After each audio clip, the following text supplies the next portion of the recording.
Next on our Big 7 list for you tonight, dry conditions in East Tennessee have made the area vulnerable to fires, with one breaking out today in Sevier County. You see the scene. Matter of fact, you can see the brush fire that happened just east of the Sevierville city limits.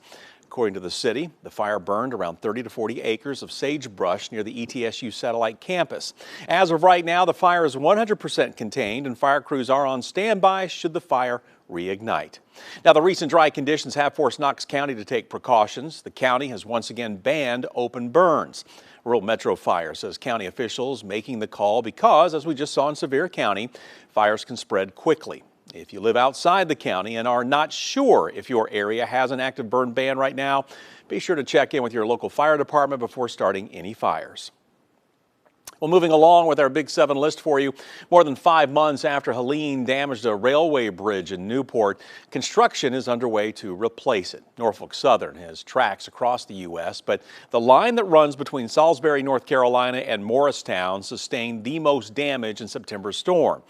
Well, after the storm, the bridge was tangled with debris and eventually collapsed due to the damage. Norfolk Southern crews were on the ground as soon as floodwaters receded, clearing trees and repairing washouts.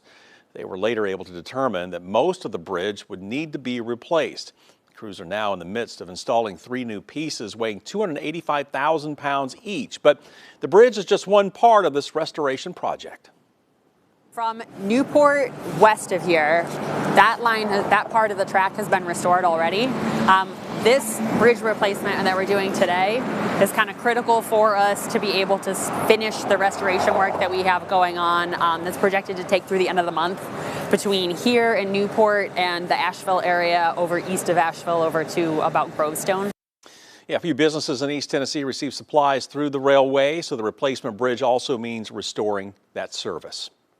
Next on our list for you tonight, we're learning a former cheerleading gym employee was indicted on charges of statutory rape. A Knox County grand jury returned the indictment against Stone Edwards back on February 26. Court documents say Edwards had sexual contact with a child between 13 and 17 years of age between June and September of 2023.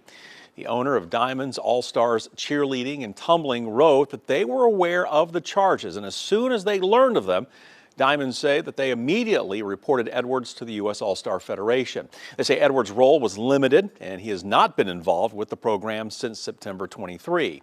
Another gym, Knoxville Twisters Cheer and Tumbling Incorporated, confirmed that Edwards worked for them between November 2021 and May of 22, before the alleged sexual contact.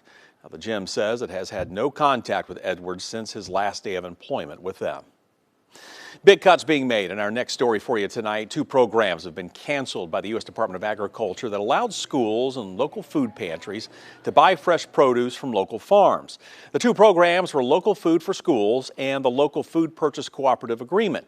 Now, this has affected several counties, Granger County Schools being one of them. Granger County School Nutrition Supervisor telling us that they will need to start scaling back the fresh produce they offer in the cafeteria since they lost the Local Food for Schools, or LAF, program.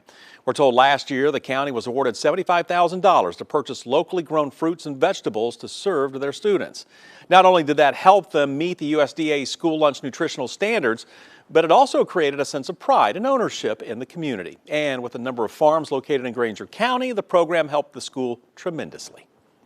We were really counting on the local food for farmers for next year because we were told at the beginning of the school year that it was still, it was still in place. They had the money, budgeted for it, and that's a shocker. I really hate it. With the cost of groceries rising, this program also helped the schools save money that they could use to improve their kitchen. Big warning coming up in the Big 7 tonight. According to the Knoxville Police Department, there has now been an increase in people stealing from cars across the area. We're told car burglaries are up by about 30% here in Knoxville compared to last year. KPD partnered with officers from the University of Tennessee Police Department to raise awareness of the thefts because most of it is preventable. Now, one of UTPD's officers shared how the departments are working to mitigate theft in the area. UT and KPD patrol this area, making sure they're being proactive, stopping cars, checking vehicles, doing property checks, and we do that together in conjunction, both of us, trying to remove the crime of opportunity by keeping those valuables out of sight and the doors locked. Yeah, KPD and UTPD reminding people to park safe, lock the doors on your car, roll up the windows, and remove anything valuable from your car that may attract attention. For our final Big 7 story of the night, we are continuing our coverage of a bill in the state legislature that has sparked a debate now between Townsend residents and the Blunt Partnership. The bill would allow a tourism development to remove itself from a municipality. This could potentially have a major impact on the city of Townsend and the Townsend Visitor Center if it is enacted.